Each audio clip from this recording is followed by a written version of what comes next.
Onivia, League of Legends highlights. Seems like he, saw a couple of small head nods. It's like looking at the coach like, can I do it? Can I play Twitch? No, he's going to play Jin. I would assume this is top of the area. But if T1 play this out in any way, oh yeah, I haven't even. Oh no, is he just dead? Oh my God! 2 minutes and 22 seconds to Spark. Transformation, really nicely done. Oh, the satchel is big. The root is also a great follow-up. The ignite is in, and the autos come in as well. As Ziggs 1 was in the air, didn't quite see that, as now Owner's in the bottom side. Guys, what is going on? They're not going to play the game! Come on! This is just not fair. They're not going to be able to play the video game. What happened to good old-fashioned League of Legends? What is this? It's done! Oh, man. Okay, well, Carrier's going to pick that kill up as in goes Zeka, trying to take a big trade onto Faker. And Life just gets a run down. Carrier, not even with his fourth shot. That's a third shot kill as Faker. Well, here comes Carrier. He's trying to get on top of them as now he's going to be the victim. He doesn't have flash, so he's just going to die. And he does come over, and guess what? He gives a shutdown to Aurelia. So, after all, Carrier's here, just supporting Faker. It's definitely going to be an issue as Zeka just goes in for the plate, takes a turret shot and has to flash away. Meanwhile, the Jin is nearby. Faker definitely looking for this as there's the deadly flourish and Zeka is in some trouble. He's got the shot, does Carrier, and a bit of a overextension here from Zeka. Working out. Owner might pay if he's there. I don't even think you need to. Is also on a ward, so we do see Hanwha Life immediately responding with play towards this dragon. We'll have confirmation now that there is no one in the area, but I think diving Cassante is definitely a risk. However, if Carrier and Faker are there, I'm not going to be too worried, and Kingen seems to have gotten the memo. Yeah. Does have Ghost in his ultimate. I think he might be able to get out here. He's going to dodge one, dodges a lot actually. He's just playing Frogger at this moment in time, but not sure if he can get out. He's trying to trade onto Faker, gets decently close. And Zeus will take the kill in the end, which will mean a huge chunk of plates. Well, that's an example. If you can catch them unaware, once you're on the back line, you still have an incredible amount of power here. But you got to find those engages. Okay, Smite does go the way of Owner. Klid just standing on top of it, trying to zone them, but the Ziggs is here, and the poke begins, essentially. His Life is looking for an engage, but he might just die, as he's going to eat a Sejuani ult in the face. In goes Zeka, though. He's going to isolate Zeus. That is how you defeat a poke comp, is you get right on top of them. And Hanwha Life Esports has been able to do this as Faker going to flash the wall here. That's exactly what we talked about. Yes, the poke from T1 is very good, but they have so much hard engage, right? The effective range between Aurelia, Maokai, and the win objective fights. Hold up, TP coming through. Zeus doesn't have flash. I don't know how he's going to get out of this one. The Sedge ult goes wide, and they are just bullying this Chase so much for getting ahead. As he will get down, Viper's going to take the kill.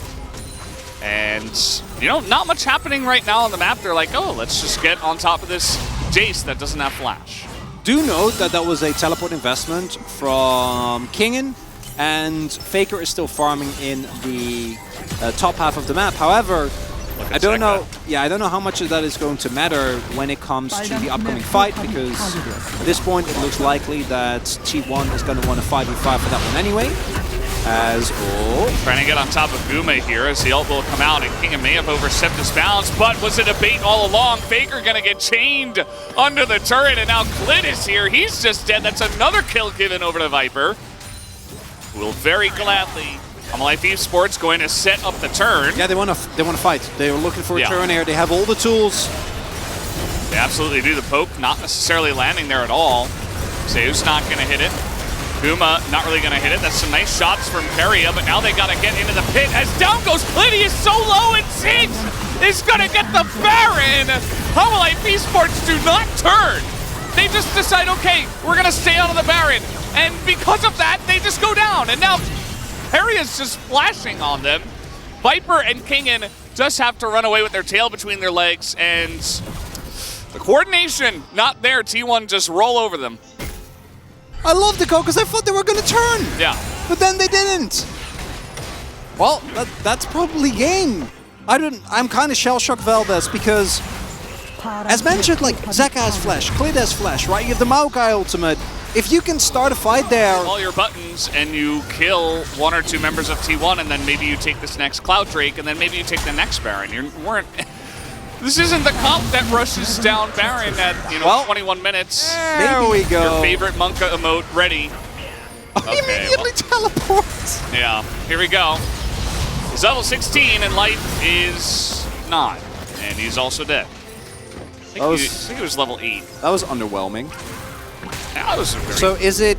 Well, you do like voting for carry as Faker. True. Well, there is a Maokai nearby. Can they CC him 100-0? I think he just already into the team. Not 100% sure. Maybe they just got him. Either way, Faker assuming, hey, I'm actually level 16. finding an angle as Hanwha Life now should not be a possibility. So what happens when that poke comp gets ahead? You see Hanwha Life Esports, they can't even use their engage. The exhaust comes in from Faker on top of Viper as now we got the turnaround. Massive knock-up on a 3, but what does it matter for? Zeka not able to get on in there, and Faker is just a menace in this backline. Zeka is still doing some crazy stuff. Keria gonna land that Deadly Flourish, and that looks like the last potential fight of the game as actually they are pinging onto Baron. It's not a player in this game. It's merely just there, a bystander. Yeah, it's just watching. Yeah. Like, oh, cool. Things are happening on the Rift. Zeus will free the Baron from distance nonetheless. Well, as we are about to say goodbye to this game. Hey, Nature's Grasp. One more try. We do have the flank coming on in. This could be the angle here for Zeka. Zeus does have a stopwatch, but he's getting dunked on. And there it is, 100-0. Hanwha Life Esports find the angle, and now Keria is also going to get caught out. As Faker and Owner will find an angle here in mid, at least for their sake. Gonna take down this inhibitor. Doesn't look like they will get there. But, potentially get away from some of these engages of Hanwha Life Esports, especially when they don't have any ults. Yeah, unfortunately for Hanwha, they still weren't able to get either a ward down, thanks to T1 keeping up with them, or get a engage. There's a couple there. There's one. That's the big one. But they know, because that one is actually blocking vision. There was one in the lane. So that one T1 is aware of. In the top lane, but they cleared it. Okay, see, this is the issue. Like, Asante can live, but he can't stop Faker. So Faker's just taking 2 inhibitors for free. And Asante can't do anything about it. I mean, okay, they are going to have the team rotate over now, and Faker doesn't have Zhonya, so that's going to be a kill onto the Kassadin. As inhibitors are going down, and there is that flank TP. Zeka's over the wall. Owner with a nice interrupt, but it's not going to be enough as there is the kill. They get on top of the Ziggs. Hanwha Life Esports, they find a way to win this team fight as the Owner will eventually go down, and a couple of members of T1 will survive, but Hanwha Life Esports will hold on. And even with all of T1's best efforts at trying to ensure that they get rid of every single ward, they don't. Faker going down again here, this recon from Life. I know his KDA might not look like it, but to me he's actually been such a big reason as to why Hanwha Life is still in this game. He's the one this stage. It doesn't really matter that much, just Faker is a man on a mission. Yeah, it really just comes down to who's going to execute these team fights better.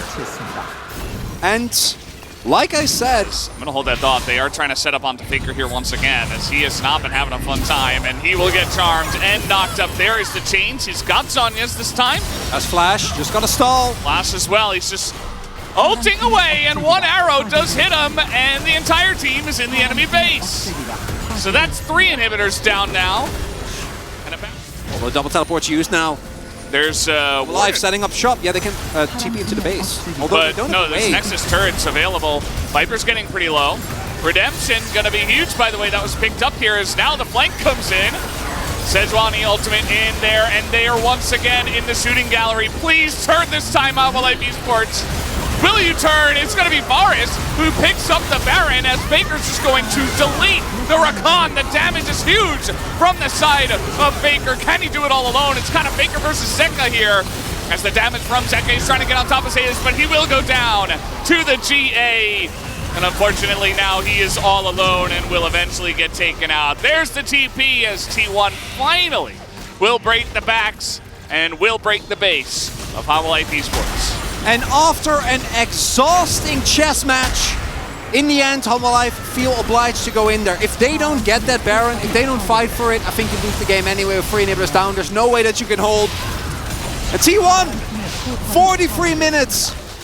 How long it took them to get here, but